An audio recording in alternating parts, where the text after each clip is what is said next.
अमर सिंह चमकीला, जिसके गाने अफीम की तरह लोगों के दिमाग में घुल जाता था। पूरा पंजाब तो उसके गाने का दीवाना था ही साथ विदेशों में भी उसके गाने की धूम मची हुई थी। वो इतना फेमस था कि साल के 365 दिन में कोई ऐसा दिन नहीं था जिस दिन वो खाली रहता है, कार्यक्रम नहीं रहता है उसके बुकिंग का। यहाँ तक कि उस दौर की मशहूर फिल्म स्टार श्रीदेवी भी उसके गानों पर थिरकने से अपने आप को रोक नहीं पाती थी। अमर सिंह चमकीला की हत्या आखिर क्यों कर दी गई? हत्या के पीछे एक गहरी साजिश थी जिसे अमर सिंह चमकीला क्या समझ नहीं पाया। उसकी हत्या के पीछे विदेश में बैठे डी कंपनी का हाथ था। आखिर कौन था अमर सिंह चमकीला? आइए सुनते हैं इसकी पूरी कहानी। नमस्कार दोस्तों, मेरा नाम अमर है। आप सुन रहे हैं क्राइम स्टोरी। पंजाब के एक छोटे से गांव में दलित परिवार में पैदा हुआ धनीराम। गरीब परिवार में जन्मे धनीराम ने अपनी पढ़ाई भी अच्छे से तरीके से नहीं कर पाया। शुरुआती दौर में वह एक इलेक्ट्रीशियन मैकेनिक बनना चाहता था, लेकिन कम पढ़े लिखे होने की वजह से उसको अपना फैसला वापस लेना पड़ा और वह एक कपड़े के मिल में काम करने लगा। वहीं काम करते करते शौक में बस गाने गुनगुनाने और गाने लगा। धीरे धीरे हारमोनियम और ढोलक भी बजाना सीख गया था वो। इसी बीच उसकी मुलाकात होती है सुरेंद्र सिंह सिंधा से।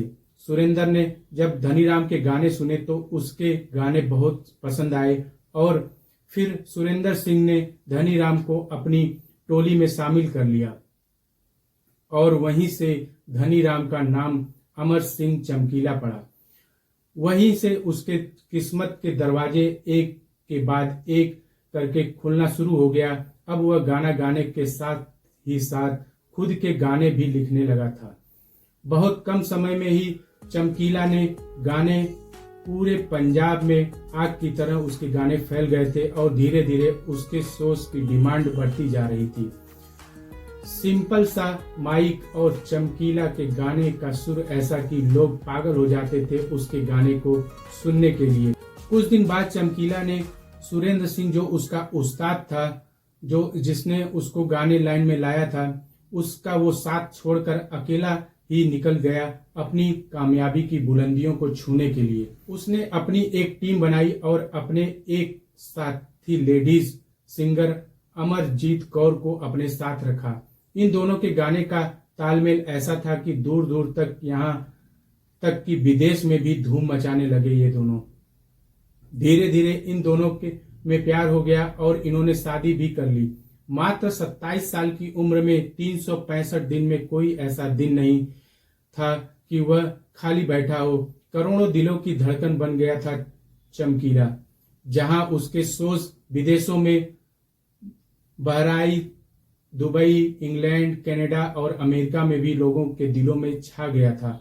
हत्या वाले दिन पंजाब के मेहसानपुर गांव में वो अपने और साथियों के साथ एक शो खत्म करके वहीं पर जा रहा था। अपनी गाड़ी से जैसे ही वो उतरा, खेत के रास्ते वो आगे बढ़ा। अपनी बीवी और 3 साथियों के साथ वो पैदल ही खेत के रास्ते शो जहाँ स्टेज उसका लगा था वहां पे जा रहा था। तभी अचानक बाइक सवार 2 लोग वहां पर आते हैं और AK-47 से अंधाधुंध गोलियां बरसाने लगते हैं। चमकीला और उसके साथी और उसकी बीवी की गोलियां मारकर उनके शरीर को छलनी कर दिया जाता है। इस घटना की खबर अगले दिन अखबार में छपती है तो पूरे पंजाब में शोक की लहर दौड़ पड़ती है।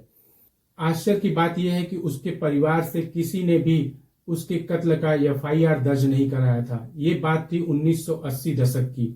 चमकीला के कुछ चाहने वाले और उसके दोस्तों ने मिलकर FIR दर्ज कराई। पता नहीं क्यों और किसके दबाव की वजह से पुलिस ने इस केस में इंटरेस्ट नहीं लिया और अमर सिंह चमकीला के मौत की गुत्थी आज तक सुलझ नहीं पाई। बहुत से लोगों का यह भी कहना है कि चमकीला की बढ़ती पॉपुलैरिटी की वजह से इसके विरोधी गायकों ने ही किसी ने इसकी हत्या करवाई है। ये इतना फेमस हो गया था कि दूर दूर तक इसके कंपटीटर इससे नजर नहीं मिला पा रहे थे। कम समय में बुलंदियों को छूने वाला अमर सिंह चमकीला, जिसका अंत हो जाता है और आज तक उसकी हत्या की गुत्थी नहीं सुलझ पाती है।